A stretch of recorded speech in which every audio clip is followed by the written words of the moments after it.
Another example use of recurrent neural networks is in text generation.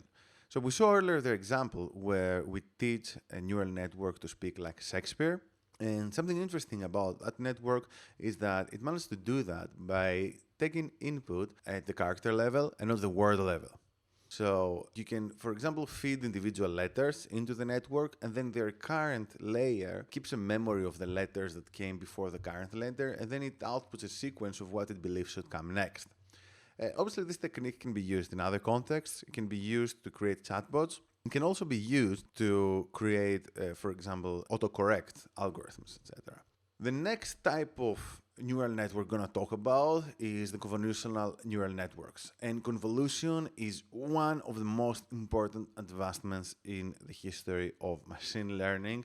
It's the main reason that deep neural networks manage to achieve so great performance in computer vision tasks. It's impossible to create a neural network for computer vision without using convolution. It's a simple but super effective idea. And what's the idea behind it? So when you look at an image, not every single pixel is important. So you have an image and you have thousands of pixels, and most likely if you just took, let's say, a sample of the pixels in an area, then you'd probably get the same kind of information. So this would allow you effectively to basically to still use the information from the image, but at the same time, let's say, compress it, and ignore noise simultaneously. So what convolutional neural networks do is they apply a filter of some sort, basically, that works as a sliding window, starting, let's say, from the upper left corner going down right. And this filter, let's say, which can be basically a square, it takes chunks of pixels, okay, let's say 9 pixels at a time, and then it either averages the pixels or chooses only one of those. And then this process is repeated again and again. And this helps the neural network ignore noise and utilize feature locality. Okay, so it helps the network, in essence, in intuitive terms, become less confused. Because, for example, if you look at the grass in this picture with the boats, you know that one pixel is most likely going to be similar to the other pixel, right? So what's important is that, there's green in this point. The neural network does not really need to look at each one of the 9 or 20 or 30 pixels in a square to understand that there is grass there. It can just look at one and figure out that, it seems that there's grass in this location, in this image. And this actually helps neural networks improve performance. They train much faster. And it also helps them extract these higher-level features which we saw earlier, all right? As I mentioned in the previous video, the reason that deep neural networks work so well is because they can come up with these feature hierarchies automatically, on their own, right? And convolution in computer vision is one way to do that much more efficiently. So in image classification, image classification as it stands is, as well as video, anything relating basically to images and video, is probably the most complicated task in machine learning right now. And now we have all these architectures that are using convolution and pooling in order to solve image classification problems. So pooling basically refers to the technique that once you've gone through the convolution, pooling is the method which you're going to use to extract the information from this window, from the square, let's say, we saw in the previous image. And these are just some architectures that have been used in order to classify images. We have the VCG, the Inception model, the AlexNet. And as you can see, the common thing between them is that first, they're very complicated, they're very deep, in essence that they have many layers. And now we have some architectures which could have even more than 100 layers, and they're all using convolution. Another important application of deep learning is in reinforcement learning.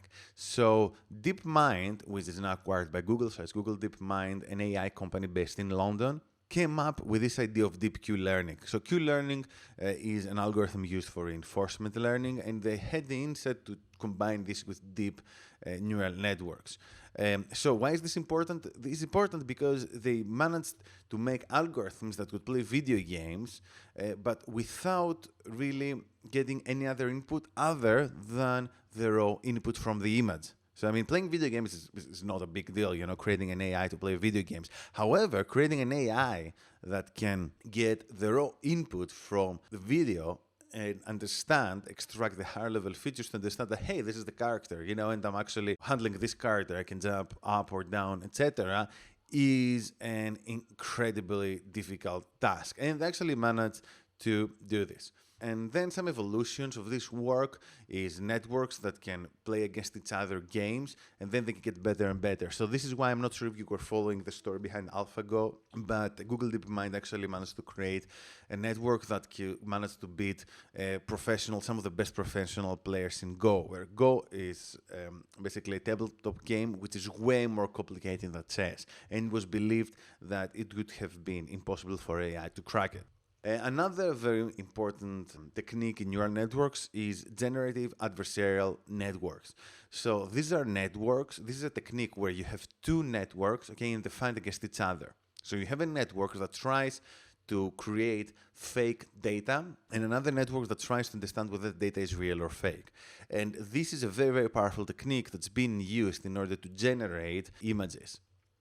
And now let's put all of this together and see some actual use cases. Let's see where deep learning is being used in practice. So this is a very cool application of deep learning where many of the techniques that we saw earlier are being used in conjunction. So image captioning as well as video captioning. So you have the input here is an image. Then this image is fed into a convolutional neural network which reads the image, and then in order to produce the caption, we have a recurrent neural network that also has an attention mechanism, thus it uses long short-term memory, in order to create a sequence of words which describe the caption. Pretty cool application, and you can see how all of these different elements of neural networks can fit together in this application. Another very cool application is style transfer, right? So in style transfer, you can combine an image, which you call the content image, and then a style image, and you can transfer this style from the style image to the content image. So, for example, you can recreate images in the style of famous painters, etc. So this is a very cool application, and in this example, you take a trained VCG network and a network which was created for image classification, and then you use this pre-trained network in order to read both the style image and the content image, and then this network transfers some of the features from the style image to the content image. Another very, very cool and advanced application of deep learning. And in case you didn't realize it, and I mean, now you probably realize that you're looking at this image, is that deep neural networks are complicated, but they're also very modular. So all the new applications that come up, they are using all these neurons and all these layers we saw as modules effectively that get combined with each other. So this is another interesting technique, image colorization. And you can see, for example, how this is achieved by having two networks in parallel which share some of their weights, and then they're fused towards the end. Also image generation. So this is image generation is produced through generative adversarial networks. So you saw earlier how GANs basically is a technique that uses two different networks, one to generate fake data and another to discriminate between real and fake data. So this is like a game effectively, where the generator network is going to win if it tricks the discriminator network. So the perfect outcome for the generator network is to produce fake data and then trick the discriminator network that all of this data was real. The discriminator is going to win the game if it correctly guesses which data is fake. And you can see here, basically this is from a paper where on the left-hand side you have real images. You can see a van, you can see a dog, you can see some animals, some other vehicles, etc. And on the right-hand side you have generated images, which are not perfect, but at first glance, I mean, they might look a bit weird, some of them, but at the same time they look kind of real. So you can see how powerful GANs can be. And GANs are very important not only because we can generate fake data. I mean, okay, that's a pretty cool application, but I mean, where are you actually going to use it? But they can be used to translate any kind of image from any other kind of image, right? So this technique allows us to take a photo and translate it from day to night, It allows us to colorize a photo. It allows us, for example, to change the kind of map from aerial to standard map. it's one of the most incredible advancements that have happened in deep learning. And obviously, these are just some example applications. I'm sure that we're going to see more and more of them to come in the next few years. So in terms of tools for deep learning, I mean, this presentation comes to a close. There are many different libraries out there for deep learning. There are open source tools, there are commoditized tools. So if you're a coder yourself and you want to start working in deep learning, obviously, it's good if you have like the required math background, but because many of the things have been standardized and there are many examples out there, you can start playing around with some models without fully understanding all the intricacies behind them. So I'd say these are the most popular libraries because there are many more out there. I'd say the most popular ones are TensorFlow, PyTorch, Keras, and Caffe. Right? So TensorFlow is supported by Google. It was created by Google, and it's basically created so that it's very modular. Okay, so you can combine different types of neural cell layers with each other and create new networks. PyTorch is open source. It's supported by many big companies, Facebook being the most prominent of them, and NVIDIA and Twitter. And it's very useful for research. It's a framework that's very popular for research or when you want to create something really custom. However, if it's the first time you're dealing with neural networks or machine learning, I'm not sure if it's a good idea to go with PyTorch. What I would go for would be Keras. So Keras is a high-level interface for TensorFlow in Python, and it's very easy to use. So if you followed any machine learning tutorials in Python on things such as scikit-learn, Keras is basically very, very similar. So if you just know how to code Python, you can probably start coding a deep neural network in Keras within 30 to 60 minutes.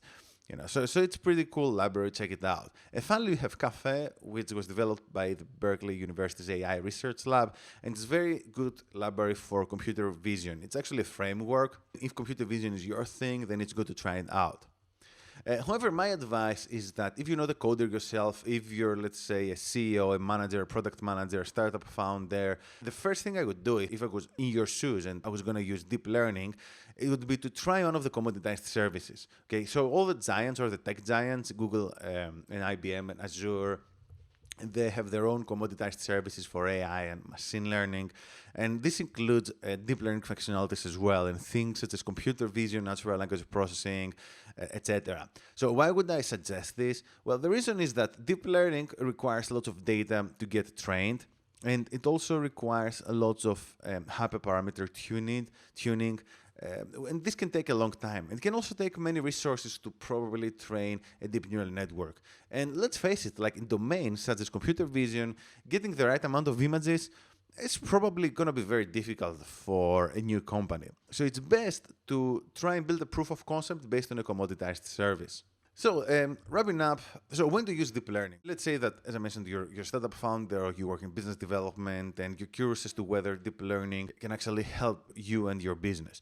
So deep learning, as you might have realized, has many cool applications, but it's not really the solution for all problems. So if you have issues relating to images, audio, video, then it's the go-to solution for sure. Natural language processing is also very good for natural language processing, but sometimes you might be able to get away with simpler models, such as standard machine learning models, like a combination of bag of words and naive Bayes.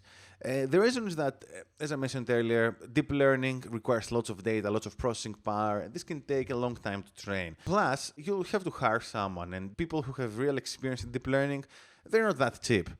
So it's a good idea to try and, first and foremost, see whether you can actually use some more standard techniques to solve your problem. And if that's not the case, and you move on to deep learning, maybe it's worth taking a look at some of the commoditized services that can help you build a proof of concept pretty fast. The problem with commoditized services is that whereas they're easy to start using, so you just connect to an API, you upload your image, you get back a classification, etc. They have a few different issues. The first one is that they might still not cover every case, so they might not be the right solution for your case. Secondly, performance, even if they can cover your case, let's say face detection, performance might not be as good as you wanted because many of these solutions are created as more like general solutions, let's say, if that makes sense. So they're not necessarily specialized to your particular domain, which could be, I don't know, detection of particular objects or translation of some languages which are not popular, etc.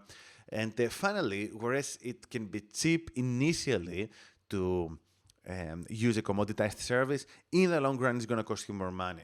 Whereas developing your own solution, it's going to cost you lots of money in the beginning, but once you do that, the solution is there. You don't have to spend any more money. So I would suggest that a good strategy to try and follow in this case is to maybe start with a commoditized service for the proof of concept, see how well this works, and then think whether it would make sense to maybe invest a significant amount of money, probably in the tens of thousands of dollars, euros, or pounds, in order to create your own internal solution. So that was it from me. I hope you enjoyed this video, and make sure to follow the channel of Tesseract Academy on YouTube. Thank you.